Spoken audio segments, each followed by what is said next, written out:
ऊसतोडीच्या जे कामगार आहेत त्यांची व्यथा जाणून घेण्यासाठी आज आपण आलो भीमराव बापू खोजे यांच्या प्लॉटवर आणि आमचे जे कामगार आहेत त्यांच्याकडे आलो आम्ही.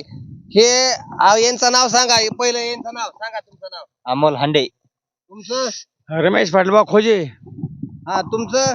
कैलास लक्ष्मण आठवे. तुमचं? आशिक बाबूराव खोजे. आशिक बाबूराव उमप.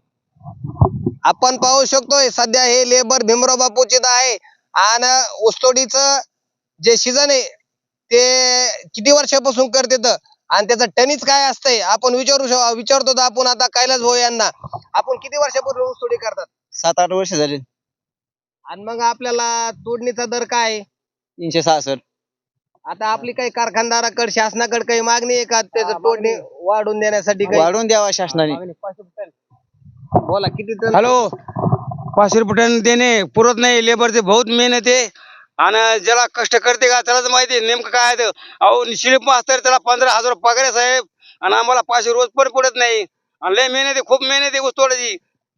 एवढं सोपं नाही. बरं, आता ऊसतोडीचा सीझन आता किती दिवस राहिला इथून पुढं? नागसा चलन. महिन्याचा चालन का? हा, आणि मग आतापर्यंत तुमचं टेनिस काय झालं काही?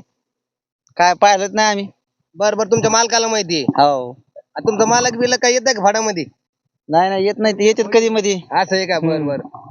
ज्या ऊसतोडीच्या फडातून आपण आलो आज पाहू शकतो भीमराव बापू यांच्या प्लॉटवर येतं आणि यांचा जो तोडणी दर असतोय तो 366 रुपये असतोय आणि त्यांची अशी अपेक्षा आहे की तोडणी दर वाढून द्यावा.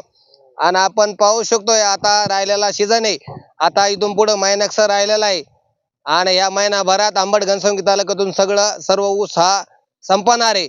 आणि असंच लाईव्ह अपडेट पाहण्यासाठी तुम्हाला परमेश्वर खोजे या फेसबुक लाईव्हला सबस्क्राईब करायचंय, फॉलो करायचंय. थांबतो. जय जवान जय किसान.